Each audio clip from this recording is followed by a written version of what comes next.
Dream Team, it's your boy Neal back with another reaction video, guys. Here we are with 6 Australian political issues that Americans know nothing about. What's going on down under? I'm intrigued. Before we dive in, though, y'all know I need y'all to smash that subscribe button, ring notification bell, get a video a thumbs up so it gets suggested. What we got? Welcome back to the channel. My name's Kaitlyn and I'm an American living in beautiful Sydney, Australia. I've been living in Australia for about a year and a half and I've noticed some huge political differences over here in Australia compared to the States. But one thing I've noticed is just how little Americans know about Australian politics and some of the big hot button issues that are going on here in Australia. I'm not opening this entire conversation up for political debate. I'm not here to preach and tell you what my political platform and beliefs are. I'm not here to tell you how to think, how to vote, or any of that. So this list is just me highlighting some of the Australian political issues that I've seen as an American that I know most Americans aren't that aware of. Yes, there may be some, but when I talk to friends and family back home, they have no idea this stuff is going on. So let's take a look at some of the weird political things that are going on here in Australia. Grab a bicky, grab a cuppa, and let's get right into this video. Let's do it. Number one is that the states have very different political climates here. And when Americans think of Australia, they just think of the country as a whole. I'm sure there are Americans who don't even realize that Australia has different states and territories in it.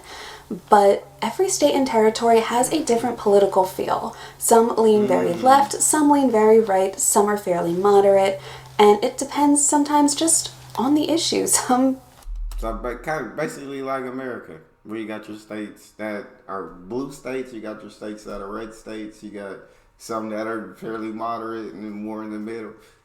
Basically sounds like America so far. People who you wouldn't expect to agree with each other actually agree on certain political issues that are going on.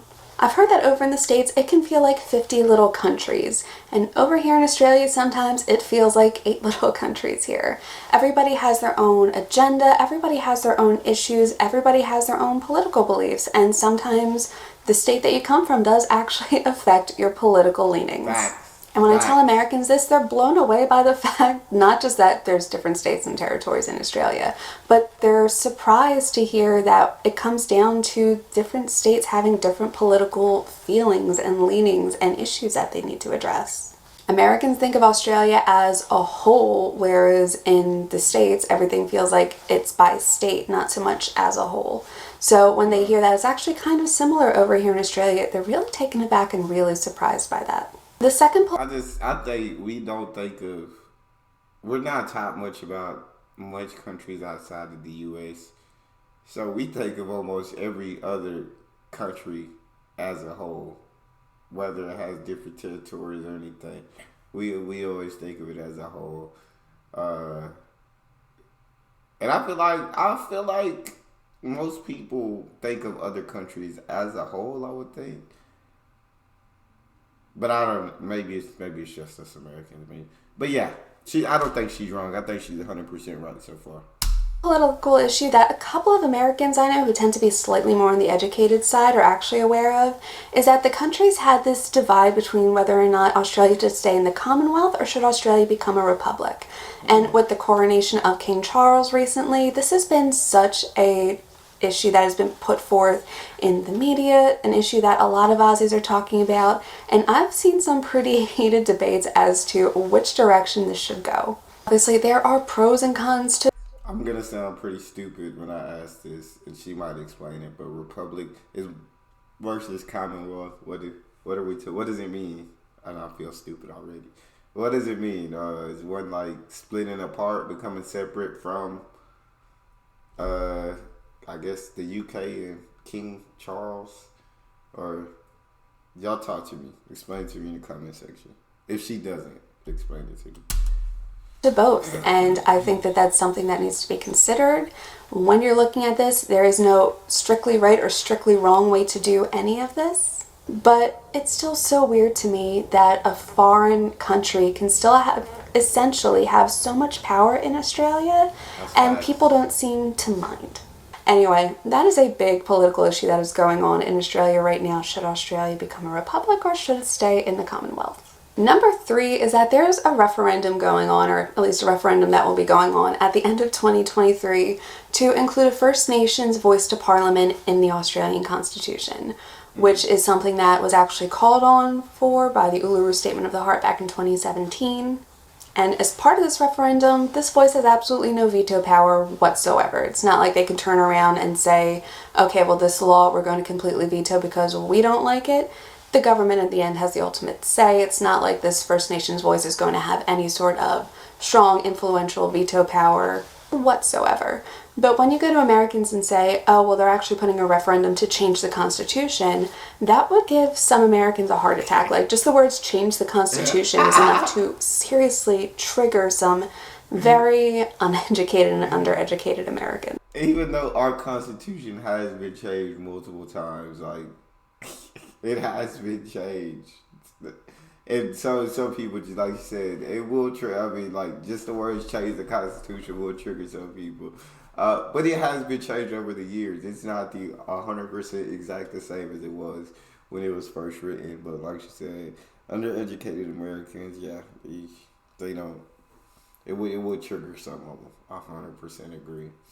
What is it? And I feel stupid asking again. But what is the First Nations voice to Parliament? What is that?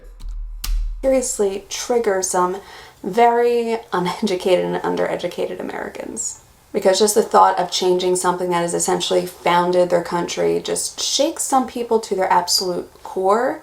And the idea that Australia can just put forth a referendum and people can vote on it is something that seems so weird and foreign to Americans, because really the only things we get to vote on for the most part are the politicians we put in place, put in power. We don't really have these huge major national votes or referendums like this. So trying to explain what this First Nations voice to Parliament referendum is to Americans, it's so difficult for some of them to wrap their heads around because it's so different from the way America has set up its own political system. So most Americans don't even know that this is going on, and the few that do seem fairly confused as to the process and how it all works.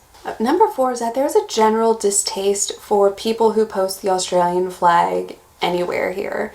I can count on one hand the number of houses that I've gone past and have actually seen an Australian flag either up on a flagpole or pinned into somebody's yard somewhere. I thought you meant like post it like on your social media or something, or post it online. I was like, really? But yeah, I understand. I feel like America's one of the only countries that just literally throws flags everywhere, if not the only country. It's just not a common thing to see over here, whereas over in the States, it's pretty well known that Americans love to see the American flag everywhere. I am actually guilty of this. I did have a house at one point in the States and had an American flag in my front yard. It's just common. That's what a lot of people do, and people don't necessarily think anything of it.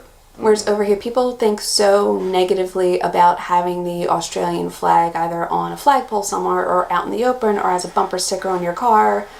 There's the whole Southern Cross tattoo thing that kind of falls into it, as well as Australian flag tattoos. That is a topic for an entirely different video. There's this general distaste for people who display the Australian flag with pride regularly out in the open. It's just not an Australian thing to do. And I don't know if people, again, this could be an American ego coming in here. I don't know if Australians see that as kind of an American thing to do, putting your flag on a flagpole in your front yard somewhere, or if they just see it as a borderline nationalist thing to do, and Australians in general don't really like nationalism. I know a couple Aussies who do, but they're definitely in the minority. It's not a very common thing over here to see Australian nationalism. Patriotism, yes. Nationalism, no. But displaying the Australian flag has become less of a symbol of patriotism here, and it's become more of a symbol of nationalism, whereas in the States, there can be a little bit more of a balance to it.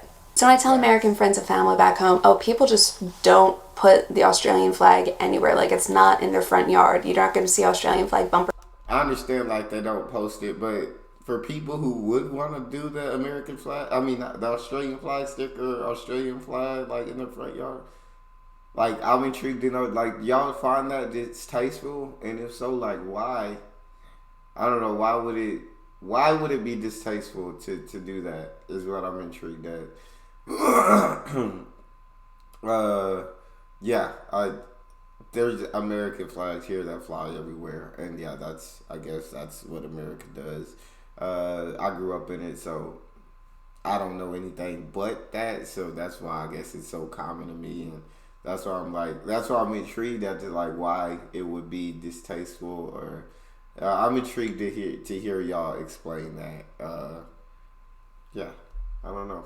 Stickers like I see American flag stuff over here, and some of them are so taken aback and shocked that they think Australians actually hate their country for this, which is so not true. It just comes down to a cultural difference, and it really does shock some Americans when I say that displaying the Australian flag is just not something Aussies do.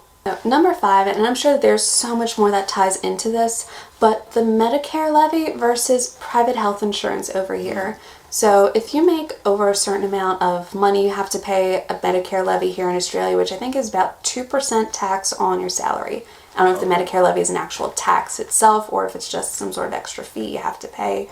But in all intents and purposes, you're paying an extra 2% tax on whatever money you made if you don't have private health insurance. Whereas if you have private health insurance, whatever you make, you don't have to pay that Medicare levy. And I can understand why the Medicare levy exists to a certain extent. It's putting more money back into the Medicare system. Healthcare costs have risen, given Australia's population's also increasing. Healthcare costs are just going to keep going up and up, especially thanks to inflation. There's quite a few things that feed into why healthcare costs are slowly starting to increase over here. But alleviating that with private health insurance, as an American, that really worries me. Because I can see in like 20 years private health insurance becoming the main thing in Medicare, fading into the distance, and it scares me to think that Australia could be anything close to America in the way of Medicare and the medical system. Something about it just sends a shiver down my spine, and I don't think that this private health insurance is the way to go. I mean, why aren't we putting more money into Medicare? Why is this Medicare levy a thing? Anyway, it's just something that I've noticed over here because we don't have like a Medicare levy over in the States. For the most part, everybody has to have private health insurance over in the States. We all know that America has one of the most backwards medical systems in the country when it comes to care, when it comes to things like Medicare, Medicaid, and private health insurance. We actually do have private health insurance available over in Australia as well, but it's not mandatory. It can cover a little bit more, but even then with Medicare, you're still not paying a lot of money out of pocket. Yes, you have this Medicare levy that pays into it, but it's still typically cheaper than if you paid for private health insurance. They just can't seem to wrap their minds around the fact that you can either have both or you don't need private health insurance and you can just have Medicare and pay the Medicare levy. As soon as you say that you have to pay a Medicare levy, then suddenly they start yelling and screaming about how taxation in other countries is so much more than America, which is a very narrow-minded, propaganda-ish and ill-educated opinion. But hearing that a Medicare levy exists and that you can sort of alleviate it paying for private health insurance is something that shocks a lot of Americans when I tell them about it. And the last thing I think taxes are higher in other countries, right? But it's just that they actually see what their taxes go for, and although their taxes might be higher, it covers a lot of things that we pay here for, like out of pocket. So like maybe like you said, healthcare. We pay a lot more in insurance, and that might come out of their taxes. We pay like child care. Some countries like get free child care, but it comes like they pay like in their taxes for this stuff, where we pay a freaking buttload if we have to do for child care. So there's a lot of things that we may not be taxed for, but that comes out of pocket, where I feel like a lot of countries, their taxes are a bit higher, but it covers all of those things that we pay for out of pocket. So it's like but that's from what I've seen in many videos. That's kind of the difference and why other countries' taxes are higher. But I feel like as long as the Medicare levy stays cheaper than private health insurance, I don't think you'd have to worry about the Medicare fading away. You know what I'm saying? But if the Medicare levy ever did become more expensive than private health insurance, then I think more people would go to private health insurance. I mean, but as long as it stays cheaper, I think they're good. I think people are going to keep using the Medicare system, because to get great health care at such a low cost, like, why would you not keep that system? But I am an American who doesn't know much, if anything, about Australian political issues. So I guess my opinion is kind of invalid because I don't really know too much. I'm going to put on here is Americans don't know that Australia Day is a thing, and they're definitely not aware of the debate going on with Australia Day versus Invasion Day. And I have heard of this debate in another video. this day is something that is very divisive, and I feel like the media has fed so much into this, and it's so frustrating to see. Now, as an American, I don't understand why this is the day to celebrate Australia. To me, it doesn't make sense. It's like Americans celebrating Independence Day on Columbus Day instead of the 4th of July. Believe me, I understand that Australians love their public holidays, and if we were going to put Australia Day on the day that Australia became its own independent country, it would be on New Year's Day, which would pretty much be a moot point as far as public holidays go. But there are so many other historically important days that Australia can have Australia Day on. Even in the summer when it's still warm and you could still have beaches and still go to barbecues. So the fact that Australia Day is on the 26th of January to me still makes absolutely no sense. That's coming from an American's perspective. On top of that, doing it on Invasion Day is so incredibly problematic. It's so divisive. You're cutting out the oldest population in the world, and you could sit there and argue, oh well, Indigenous Australians only make up 3% of the population, why should we tailor to the 3%? Because they were here for tens of thousands of years before you. I just don't understand why you can't just take Australia Day and put it on a day that has a little bit more significance. And I know that some people will say, oh, well, it's not about the day that they landed, it's about the day that Australians finally became Australian citizens. Have you looked at the law that was written in 1948? Because it's been changed and altered. A person shall not be an Australian citizen by virtue of this section if at the time of his birth his father was not an Australian citizen and possessed immunity from suit and legal process which is accorded to an envoy of a foreign country accredited to his majesty, or his father was an enemy alien and the birth occurred in a place then under occupation by the dozens of times. Like, that's not even the law that is used today. Now it's the Australian Citizenship Act of 2007. Like, that law was so narrowing and so limited. Like, Aboriginals couldn't even vote yet, and you're going to sit there and say, oh well, now we're Australian citizens. You were cutting out people who were here for tens of thousands of years before you. It just make it make sense, because that does not make sense. We live in a day and age of inclusion, and that can be a beautiful, wonderful thing. And I don't think that this is the hill that Australia needs to die on. I think that this is something that could honestly work in favor for both parties if they just changed the day of Australia Day to something else and left Invasion Day as it is. Make Invasion Day a public holiday. I don't understand why Australia doesn't, now again, American perspective here, why Australia doesn't take Invasion Day and turn it into what Martin Luther King Day has become over in the States, which is the biggest public service holiday, the biggest volunteer day of the year. Make it a day to educate about Aboriginal First Nations people here. Make it a day to become the biggest volunteer day of the year. Set it up like that, because if people want to, they will, and if they don't, they'll just go to the beach and have a barbecue anyway. I just don't understand the divisiveness on this, because the date isn't even celebrating a law that exists anymore. Like, it's so frustrating to see as an American, and it was something that up until very recently, just a couple months ago, I didn't fully understand. I came over here my first year here and thought, oh, the media's just hyping this up, it's not really a big deal. And then after like maybe about mid-February this year, I really started to understand what the issue was and what the political issue was behind it, and just how I'm intrigued at what y'all think and how y'all feel. Do y'all agree with the perspective Kaitlyn is coming from? Or is there a disagreement? Do y'all think Australia Day should be moved to another day so that day can be stand for Invasion Day? Or I'm intrigued because I know nothing about this and what happened. I know nothing about Australia's history. So I'm intrigued at how y'all feel about this topic. Devastating this day actually is to Aboriginal Torres Strait Islanders here in Australia. So I don't understand why this is still an issue. I don't understand why Australia Day can't be moved to another day in the summer and make Invasion Day a public holiday for everybody. just my 2 cents, and Americans abroad have no idea that this entire issue is going on. So, sorry the last one was a little bit of my own opinion kind of being put out there, but hey, you know what? I had to say it. Sorry if you don't like it. Not sorry. So that's it for this video, you guys. Did anything on this list actually surprise you?